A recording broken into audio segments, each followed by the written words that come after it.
നമസ്കാരം. മലയാള സിനിമാ ലോകത്തെ താരസംഘടനയായ അമ്മയ്ക്കുള്ളിൽ നാളുകളായി പുകഞ്ഞുകൊണ്ടിരുന്ന ആഭ്യന്തര കലഹങ്ങളും ചേരിപ്പോരും പരസ്യ പ്രതികരണങ്ങളിലൂടെ പുറത്തു വന്നതോടെ നിലവിലെ നേതൃത്വം പിരിച്ചുവിടണമെന്ന ആവശ്യമായി ഒരു വിഭാഗം താരങ്ങൾ രംഗത്ത്. പ്രസിഡന്റിനും സെക്രട്ടറിക്കും ഈഗോ പ്രശ്നമാണ്. ഇപ്പോഴുള്ളവർ തുടർന്നാൽ പ്രശ്നങ്ങൾ കൂടുതൽ വഷളാകുമെന്നാണ് നടി പൊന്നമ്മ ബാബു കുറ്റപ്പെടുത്തിയത്.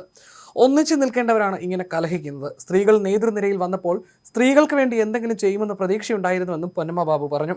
അമ്മയുടെ പ്രസിഡന്റും സെക്രട്ടറിയും രണ്ടു വഴിക്കാണെന്നും കുക്കു പരമേശ്വരൻ ജനറൽ സെക്രട്ടറി ആയിട്ട് ഒരു അഡ്മിനിസ്ട്രേറ്റീവ് ആയിട്ടുള്ള കാര്യങ്ങൾ ചെയ്തില്ലെന്ന പരാതി തനിക്കുണ്ടെന്നും മാലപാർവതി പറഞ്ഞു.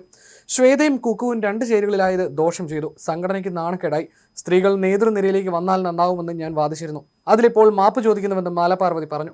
പ്രസിഡന്റും ജനറൽ സെക്രട്ടറിയും ഉൾപ്പെടെയുള്ള ഉന്നത നേതൃത്വവും എക്സിക്യൂട്ടീവ് കമ്മിറ്റി അംഗങ്ങളും പരസ്പരം ചെളി വാരി എറിയുന്ന ഗുരുതരമായ സാഹചര്യമാണ് ഇപ്പോൾ സംഘടനയിൽ നിലനിൽക്കുന്നതെന്നാണ് ഒട്ടേറെ താരങ്ങൾ പറയുന്നത്. ഒരു കുടുംബമേളയുടെ സ്പോൺസർഷിപ്പുമായി ബന്ധപ്പെട്ടുണ്ടായ തർക്കങ്ങളാണ് വ്യക്തിപരമായ അധിക്ഷേപങ്ങളിലേക്കും സാമുദായികവും ധാർമ്മികവുമായ ചേരിതിരിവുകളിലേക്കും വഴിമാറിയത്. നിലവിലെ ഭരണസമിതി പിരിച്ചുവിടണമെന്ന ആവശ്യമായി മുതിർന്ന അംഗങ്ങൾ തന്നെ രംഗത്തെത്തിയതോടെ സംഘടന ചരിത്രത്തിലെ ഏറ്റവും വലിയ പ്രതിസന്ധിയാണ് നേരിടുന്നത്. സംഘടനയുടെ എക്സിക്യൂട്ടീവ് കമ്മിറ്റിയിൽ നിന്ന് ജോയിന്റ് സെക്രട്ടറി സ്ഥാനം രാജിവെച്ച നടി അൻസിബ ഹസൻ ഉന്നയിച്ച ഗുരുതരമായ ആരോപണങ്ങളാണ് ഇപ്പോഴത്തെ പൊട്ടിത്തെറിക്ക് ആക്കം കൂട്ടിയത്. കഴിഞ്ഞ ഫെബ്രുവരിയിൽ നടന്ന കുടുംബ സംഗമത്തിൽ ഒരു ക്ഷേത്രവുമായി ബന്ധപ്പെട്ട സംഘടന ടൈറ്റിൽ സ്പോൺസർഷിപ്പ് ഏറ്റെടുക്കാൻ വന്നപ്പോൾ കലാകാരന്മാരുടെ സംഘടനയിൽ മതപരമായ ചിഹ്നങ്ങൾ ഉൾപ്പെടുത്തുന്നത് ശരിയല്ലെന്ന നിലപാടാണ് അൻസിബ സ്വീകരിച്ചത്.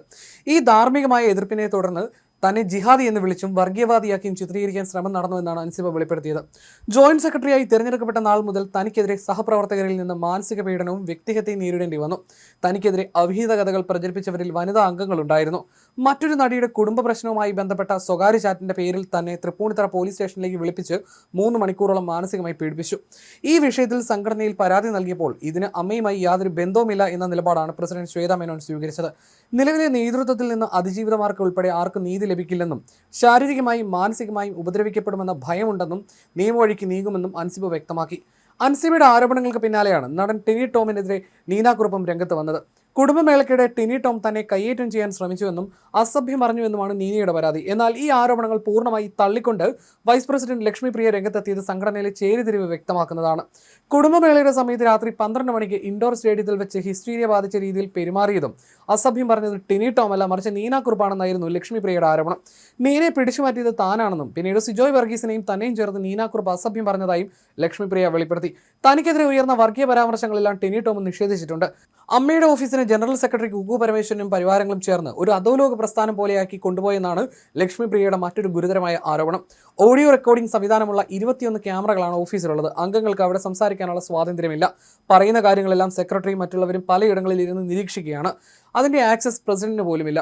കമ്മിറ്റി അംഗങ്ങൾ അറിയാതെ 18 മൊബൈൽ ഫോണുകൾ വാങ്ങിയതിനെ താൻ ചോദ്യം ചെയ്തിരുന്നു. മുൻപ് നടന്ന ഒരു തെരഞ്ഞെടുപ്പിലെ മെമ്മറി കാർഡ് വിവാദം KPSC ലളിതയുടെ കൈവശമാണെന്നും അവർ മരിച്ചതുകൊണ്ട് അത് വാങ്ങാൻ കഴിയില്ലെന്നുമുള്ള വിചിത്രമായ അന്വേഷണ റിപ്പോർട്ടാണ് വന്നത്. ഇത് കേവലം ഒരു ഇലക്ഷൻ സ്റ്റണ്ട് അല്ലെന്നും അങ്ങനെ ഒരു സംഭവം ഉണ്ടെന്ന് ഉറപ്പുള്ളതിനാലാണ് താൻ കമ്മീഷനെ വെക്കാൻ ആവശ്യപ്പെട്ടതെന്നും അന്നു മുതൽ താൻ ഭരണപക്ഷത്തിന്റെ ടാർഗറ്റാണെന്നും ലക്ഷ്മി പ്രിയ പറയുന്നു. ഭാരവാഹികൾ തമ്മിലുള്ള ഈഗോ പ്രശ്നങ്ങളാണ് ഈ തകർച്ചയ്ക്ക് കാരണമെന്നാണ് നടി പൊന്നമ്മ ബാബു ചൂണ്ടിക്കാണിക്കുന്നത്.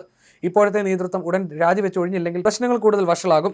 സ്ത്രീകൾ നേതൃനിരയിലേക്ക് വന്നപ്പോൾ വലിയ പ്രതീക്ഷകൾ ഉണ്ടായിരുന്നെങ്കിലും പരസ്പരം കലഹിക്കാനാണ് അവർ സമയം കണ്ടെത്തുന്നത്. മുൻപ് ഇടവേള ബാബു ഉണ്ടായിരുന്ന സമയത്ത് സംഘടനയിൽ യാതൊരു പ്രശ്നവും ഉണ്ടായിരുന്നില്ലെന്ന് നടി മാലപാർവതിയും സമ്മതിക്കുന്നു. എന്നാൽ സംഘടനയ്ക്കുള്ളിലെ ആശയവിനിമയത്തിന്റെ അഭാവമാണ് നിലവിലെ പ്രതിസന്ധിക്ക് കാരണമെന്നാണ് പ്രസിഡന്റ് ശ്വേത മേനോന്റെ വിശദീകരണം. സ്ത്രീകൾ തലപ്പത്ത് വരുമ്പോൾ പൊതുവെ ഒരു ബഹുമാനക്കുറവുണ്ടാകുന്നത് സ്വാഭാവികമാണ്. വ്യക്തിപരമായ താല്പര്യങ്ങൾ മാറ്റിവെച്ച് അംഗങ്ങളുടെ ക്ഷേമത്തിനാണ് മുൻഗണന നൽകേണ്ടത്. നിലവിലെ തർക്കങ്ങളെക്കാൾ അടുത്ത മാസം കൂടുന്ന ജനറൽ ബോഡി യോഗത്തിനാണ് താൻ പ്രാധാന്യം നൽകുന്നത്. ആദ്യ യോഗം മുതൽ നടന്ന എല്ലാ കാര്യങ്ങളുടെയും ശബ്ദരേഖകൾ ഉൾപ്പെടെയുള്ള തെളിവുകൾ തന്റെ കൈവശമുണ്ട്. പരസ്യമായ ചെളിവാരി എറിയലുകൾക്ക് താൻ ഇല്ലെന്നും ജനറൽ ബോഡിയിൽ അംഗങ്ങളുടെ എല്ലാ ചോദ്യങ്ങൾക്കും കൃത്യമായ മറുപടിയും തെളിവുകളും നൽകി നിലവിലെ പ്രതിസന്ധിക്ക് അവിടെ പരിഹാരം കാണുമെന്നും ശ്വേത വ്യക്തമാക്കുന്നു.